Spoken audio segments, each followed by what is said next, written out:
Sa panahon ng mabilis na impormasyon at kaliwat ka ng balita, kailangan mo ng isang channel na mapagkakatiwalaan, diretso at para sa bayan. Ito ang Balitang Pambansa, ang iyong bagong tahanan ng mainit na issue, tunay na impormasyon at mga balitang hindi mo dapat palampasin. Mula sa mga trending na kaganapan sa social media hanggang sa mga seryosong isyong pambansa. Bantay kami sa bawat sulok ng bansa para sa iyo. Hindi lang basta chismis, kundi validated news, mga impormasyon na may batayan at mga kwento ng tunay na buhay Pilipino. At kung gusto mong laging nauuna sa kaalaman, huwag kalimutang mag-like, mag-share at higit sa lahat, mag-subscribe. Dahil sa Balitang Pambansa, balita mo, boses mo, bayan natin ito.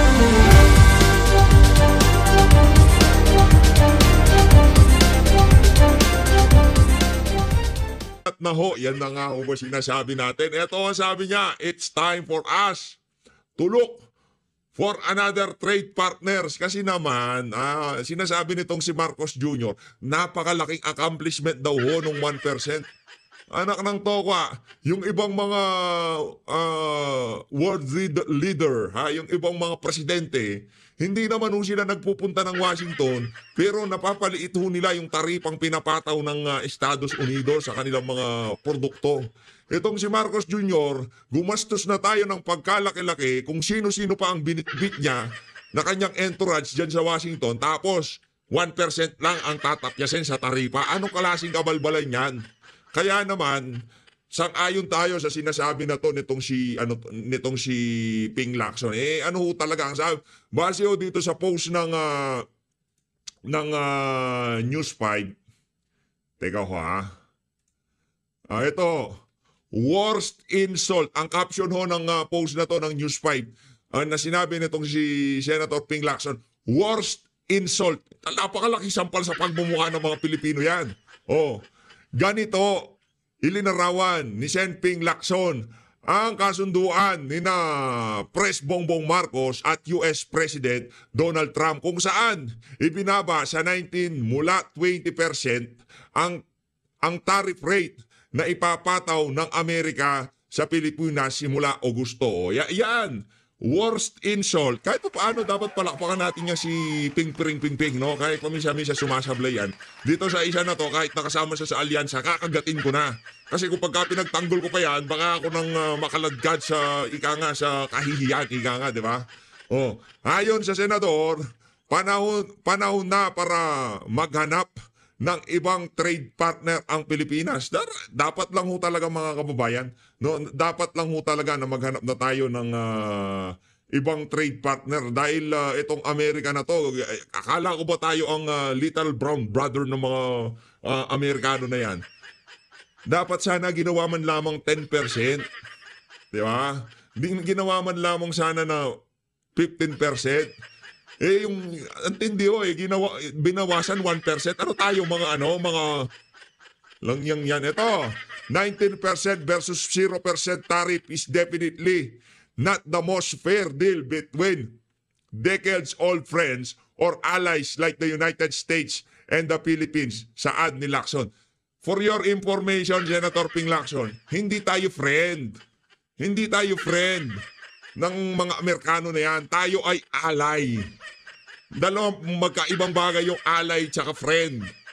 Kung friend tayo ng mga yan, hindi na tayo kailangan magpunta dyan sa Estados Unidos para babaan ng 1% ang taripa sa ating mga produkto. Malinaw ba yun mga kababayan? Ally, kasama tayo sa digmaan. Yun, ganon tayo tingnan ng mga Amerikano. Tayo ay allies. Pagka naririnig nyo yung salitang allies, wag ho kayo masyadong kiligin. Hindi kaalyado, wag ho kayo masyadong kiligin. Dalawang magkaibang bagay yung mga allies at friends ng Amerika. Sinong friends ng Amerika? Australia, Japan, Canada, UK. Sino pa? Yung mga nandiyan sa yung mga kachokarat nila dyan sa G4. Di ba? Yaan ang friends nila. Sino yung mga allies? Allies dyan. Yung mga isa pang friends nila, Taiwan. Kaya nila magpakamatay para sa Taiwan. Pero sa Pilipinas, no, we don't have any problem with China. President Xi Jinping, we're very good friend. Tayo naman tayo ng away sa China sa pag-aakalang babakapan tayo ng ating mga big white brothers. Ano ka ng tokwa? If I may add, it is the worst insult that a host throw at his guest. Yan ang pinaka-worst insult na ibibigay ng isang guest country, ng isang host country sa kanyang guest. Siguro, itong si Senator Ping Lacson, tagal na siya sa politika, hindi pa niya kayang tanggapin na hindi tayo kaibigan ng mga Amerikano. Tayo mga kasangkapan nila na pagka meron silang gera, kailangan natin rumisponde para sa kanila. Yun ang ating silbi bilang isang bansa dito sa mga Amerikano to. Hindi ako anti-American. Wala akong galit sa mga Amerikano. Meron tayong cultural ties. Meron tayong historical something sa mga Amerikano. Di ba? Hindi tayo galit dyan sa mga yan. Pero dito sa ginawa nila na to sa ating bansa, sa lahing Pilipino, napakalaking insulto nito. Kahit na hindi isa bagay kasi presidente natin bangag eh.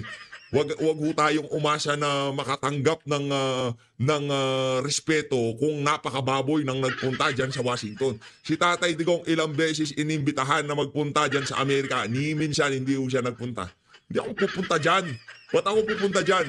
Makikipagkalakaran ako doon sa mga karatig bansa ko. Yung wala pang 3 minuto, nandun na yung aking mga produkto. Hindi kailangan tumawid pa ng Pacific Ocean, Atlantic Ocean yung mga produkto ko bago pa umabot dyan sa Amerika na yan. Di ba? Ang labo eh. Isa sa mga leading economy sa buong mundo ay nasa Asia. Hindi natin tinitake advantage yun. Inaaway natin yung leading economic juggernaut na nasa Asia, na ang ginagawa natin, imbis na, tingnan nyo ang Vietnam, Indonesia, nakikipagkaibigan sila sa China. Dahil gusto nilang gatasan, lahat ng pwede nilang magatasan dyan sa bansa na yan. Okay, pag-usapan natin yung mga pinag-aagawang isla. Pero tayo? Mag-trade tayo. Isalin nyo naman kami sa inyong economic growth. Yeah? Tayo hindi. Kung kapisip. Uulit na naman tayo. Ito na. Si Auntie Claire muna tayo. Dito muna tayo kay Auntie Claire. Random ko tong si Auntie Claire eh. Na hindi niya alam kung paano niya didepensahan eh. Dito sa video niya na to, hindi siya nakatawa eh. Alam na natin na, naku, Auntie Claire, problema na naman to. Panoorin natin mga kababayan. At meeting ni Pangulong naging protaktibo ang naging pagbisita at meeting ni Pangulong Ferdinand R. Marcos Jr. kay US President Donald Trump sa Washington, D.C. Bunga ng pagiging very good at tough negotiator ng Pangulo na pababa ni President Very good at top negotiator ng Pangulo na pababa ng 1% ang taripa. Anak ng tawa, kung 1% lang pala ang mapapababa. Dapat sana hindi na siya nagpunta ng Amerika. Buisit na yan. Gumastos pa tayo ng eroplano, hotel sa mga entourage yan. Nagpulburon lang sila dyan tapos 1% lang. Marcos Jr. sa 19% ang unang 20% tariff rate na ipinataw ng US sa Pilipinas. Ayon sa Pangulo, maituturing na significant achievement para sa Pilipinas ang 1% na bawas sa tariff rate sa bansa. Significant. Isa pa rin ang Pilipinas sa may mababang tariff rate na pinatawan ng US sa rehiyon. Dahil dito, mas paiigtingin pa ng bansa ang mga hakbang para maging competitive ang Philippine exports. Base sa records, hindi naman US export dependent ang Pilipinas. Sa madaling sabi, may epekto pero hindi ganon kalaki ang impact nito sa bansa. Ibig sabihin, 16% lang ng exports ang napupunta sa USA at aabot sa 67% nito ay galing sa electronics na kabilang sa may low o zero tariffs sa ilalim ng global trade agreements. Kinumpara naman ni Pangulong Marcos Jr. ang open market at kinumpirma niya at zero tariff agreements ng Pilipinas at ng United States sa mga certain markets lamang. Ayun na nga mga kababayan, significant achievement yan. Ganyan ho, ilinarawan ng Malacanang, yung 1% na yan. Significant achievement. Di ba?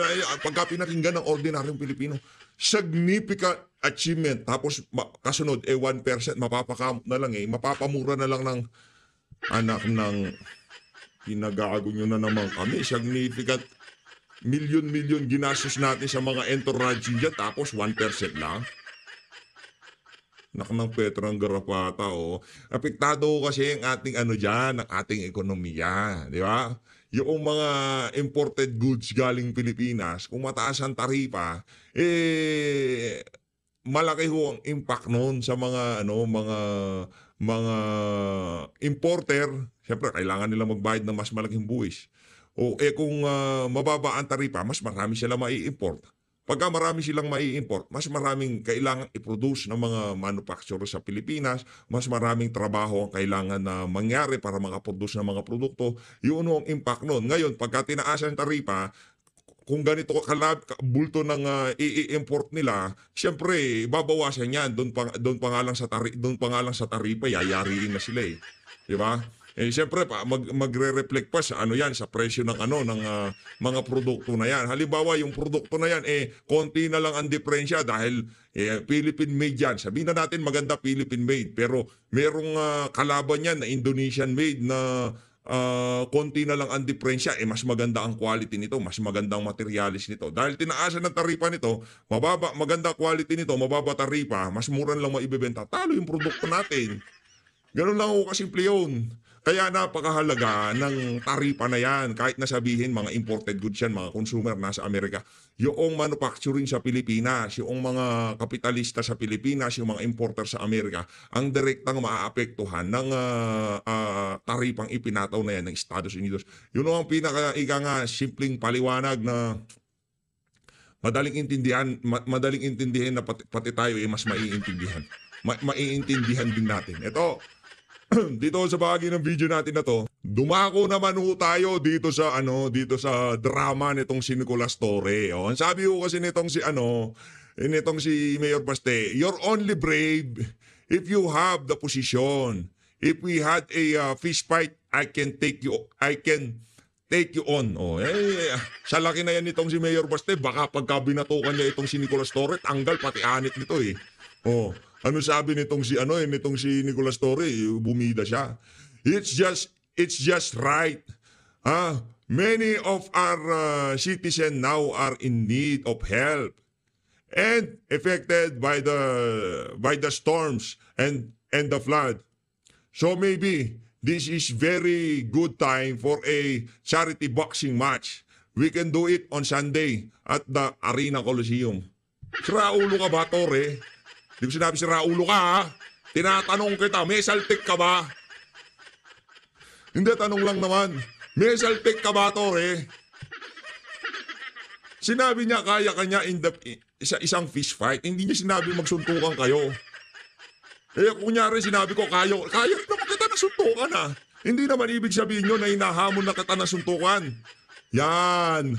Utak karahasan. Yan ang ating PNP chief. Sinabi lang na sa tingin ko kung sakaling magbugbugan tayo, kaya kita, Brad. Pero hindi naman ibig sabihin hinahamon ka na niya na suntukan. Ganyan kakitid ang utak ni Nicolas Torre. Anak ng tokwa. Alimbawa, sinabi ko kay Mayor Baste, Mayor, sa tingin ko, kung sakaling magpang-abot tayo sa katawan mo na yan, tsaka sa katawan ko na to, tingin ko makakapalag naman ako. Makakaisa ako pero hindi ko sinisigurado matatalo kita. Pero hindi ibig sabihin na hinahamon kita. Pero okay lang yan. Ika nga nitong si Edison Bong Nebriha, can we mature up people para sa bayan? Mga sintusin to Boss Edison, dati sa MMDA yan Boss Edison, wala Di ba? Sinabi lang nitong si Mayor Baste, kung sakaling magpang-abot tayo, sigurado di ka tatama sa akin. Yun lang naman sinabi niya. Hindi niya naman sinabi na magsuntukan tayo. Masyadong pabida itong si Nicolas Torre. May bala ka ba tumakbo ng pagkasenador? Ha, Nicolas? Ikaw talaga, oo. Yan ang sinasabi ko sa'yo, kaya ka nababas eh. Kaya ka tinatawag na General Diwata. Eto, pero para sa buong report, eto na ho ang ating mga iniidolo dyan sa saganang mamamayan. Ito mga malulupit ito, mga idol to. Okay? Ako yung hinaamon sa Yan tukan ano ka na yan, predictable yan. Ayun, hinaamon kasi siya tapos sabi, sige, di ano tayo. Sino ba yan? Sino ba yan naghamunan? Charity boxing na lang tayo tapos lahat ng kikitain ay mapupunta sa Ba? kababayan nating naapektuhan ng kalamidad. Sino ba yan naghamunan? Si ano ata, si Baste. Aba, Oo. sinong kahamunan? Si PNP Chief. Oh, Oo. Tingnan natin kung ano mangyayari. ganun ba? At natin kung matutuloy. May hamunan bang nangyari? Oo, sabi niya, paramihan tayo ng kain ng hamon. Tinatanggap ko ang hamon mo. Meron ba tayong ano niyan? Baka naman walang ano yan, ha? Ha? Mga walang ebidensya. Tingnan nga natin. Meron ba dito? May ebidensya ba? Wala ata doon sa ating ano. Wala tayong ebidensya? Meron ba dito? Meron na yan, oh. Meron ba? Meron. Hamunan eh. O sige, yan muna. Mukhang masaya yan eh, ha? Ano bang hamon ni Baste? Sige nga. Tebastan. Tebas. Kasi matapang ka lang naman, we have the position pero kung suntukan tayo, alam ko makaya bita. Ganun lang. But you're a coward. You are not Hindi siya ng hamon ha. Malinaw yon, malinaw. Kaya kita kung magsuntukan tayo. Pero hindi ko sinasabing, halika rito, suntukan tayo. Dalawang magkaibang bagay yun. Kunyari, sinabi ko dito, sa tingin ko, pagka nagsuntukan kami ni Senator Ping Lacson, matatalo ako sa kanya. Kasi, dati siyang PNP chief. Hindi ibig sabihin nun, naghahamon na ako na suntukan. Comprehension naman, Nicolas Torre. PNP chief ka pa naman. Nanto ka, sabaw-sabaw ka mag-isip. without your position. Sa totoo lang. Nagmamatalinuhan ka lang, yan ang talaga ginagawa mo. May 3-minute response ka, may nakaabang na dyan. Nakita ka talaga ng media. Ayun. Sino tinutukoy niya dyan? Wala naman siya pinangalanan eh. Oho. Ang tinutukoy ata niya yung ating hepe ng pambansang pulisya. Akala niya siguro hindi kakasa. Kinasahan eh. Teka, ano bang pinagmulan? Ano bang... Hindi bakit ko alam. mahahamon? Basta yun lang ang... ano ba? Paano yung podcast ba yun? Parang naka-live ba ata? Podcast ba yun? Oo. Anong tugon ni PNP Chief? Bay kumasa. Kumasa? Libre 45 ikinasa. Ba? Ano sabi? Sabi niya ay... Ito, pakinggan na lang natin. Akala ko puno na ang sarup judge eh. Sige nga, ano naman ang sabi ng PNP Chief? Tama-tama dahil marami ang nasalanta ngayon ng bagyo at baha. Maybe we can use this moment Anak ng tokwa.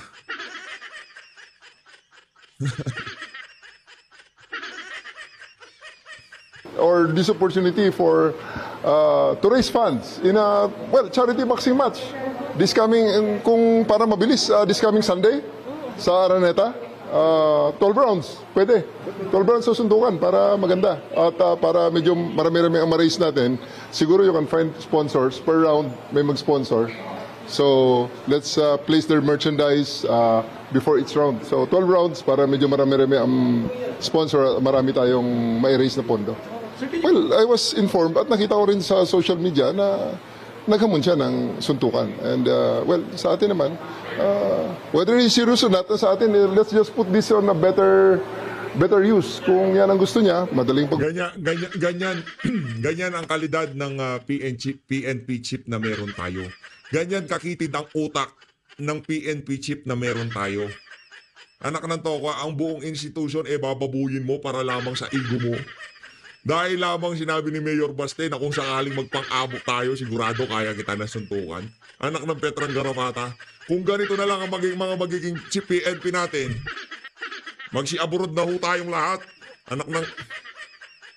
Bigyan yan, boxing na lang para madaling iset up at gawin natin this coming Sunday, 9 o'clock. I'll be there in Araneta.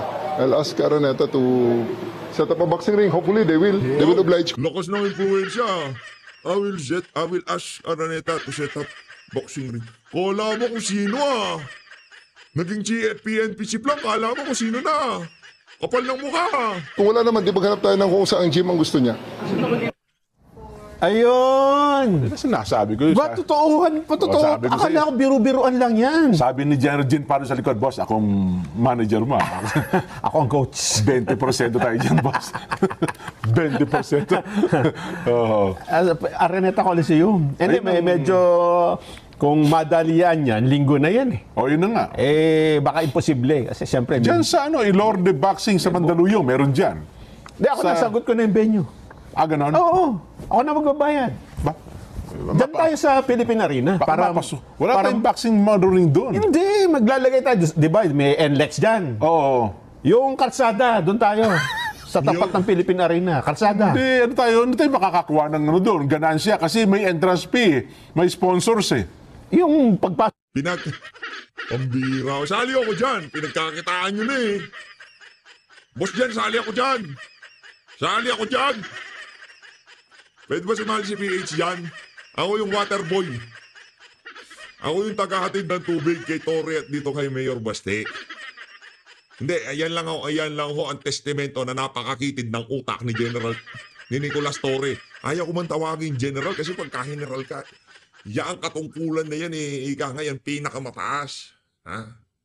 Si PNP general ka general, di ba? Ano nang toka? Sa bagay, kahit nung panahon ni Jose Rizal, di ba? Panahon ni General Luna, meron talagang mga general na merong sabaw-sabaw ang utak. Pasok mo ng tol, medyo mahal. Kasama na dyan yung pinang boxing. Di ba? Para nasasakyan yung mga manonood. Pwede. No? Hindi pa tayo mahirapan sa... Lahat ng mapalingon, bayad. Lahat ng mapalingon. Oo. Pero siyempre yung General Torre, batak yan, pare ko. Ay naman. General yan eh. Pero palagay ko, ano lang yan. Hindi ko alam kung tototohanin nila yan. Mapapasubo si Bastilla kung bigla niyang atrasan yan. Siya na unang nagsabi. Sa bagay, sa diba? mga kulturang Pilipino, pag naghahamon ka at may kumasa, at hindi ka nagkasalimbawa dyan. Kahit pa sa akin, pabiru-biru lang Dito lang, makaka-relate yung mga kababayan natin dito. Alam mo, naghamon ka ng debate. Yan. Sa Luneta. Sabi mo, magdala tayo ng granada. Magkakabit ka ng mga dinamita sa katawan. Tapos hindi mo naman pala ikinol. Siyempre, sasabihin, hindi naman ba? Hindi, naghahanap na ng dahilan. Hindi, ito gusto ko, sige ito gusto ko alapat, sige ito sige ganyan Ano? Yung mga bagay na imposible Hindi mababa yung ano tawag ito, credibility. Totoo. So, may sagot na ba si Baste dun sa sagot ni General Torre? Wala pang reaction ngayon. Ewan ko. Kasi siya ang nauna nagsabi. Pero bagay si Basti, pag nakita mo yung katawan niya, puro tato, tsaka malaki katawan, ha? Parang malaki, no? Parang nag-weights din si Basti, eh. Ang problema dyan kasi diba? kung boxing bang sabi ni Baste?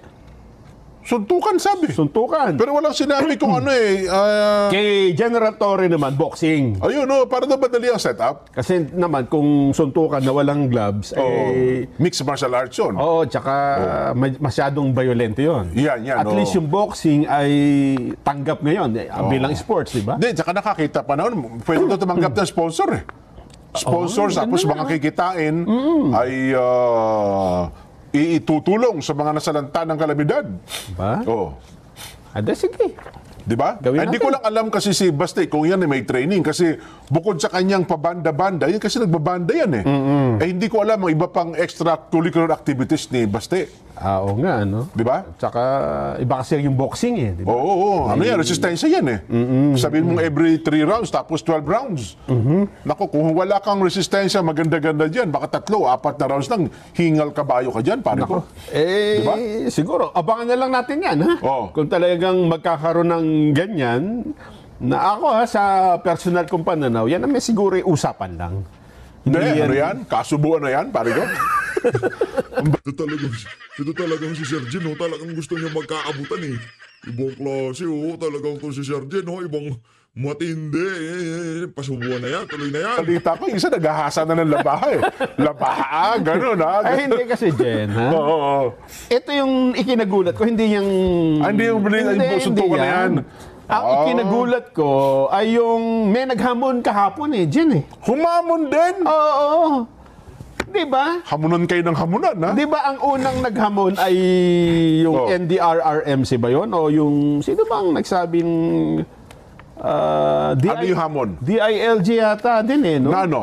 Na ang sabi nung naghamon ay may papasok daw na 4 na bagyo sa Webes. Ang sabi nung, sino bang nagsabing hindi yan totoo? NDRRMC. Ayun, Tama. parang meron, statement sila. Oo, sabi, hindi yan totoo. Eh mukhang kinol nung bagyo. Taga-totoo ba? sabi siguro hindi totoo Oho.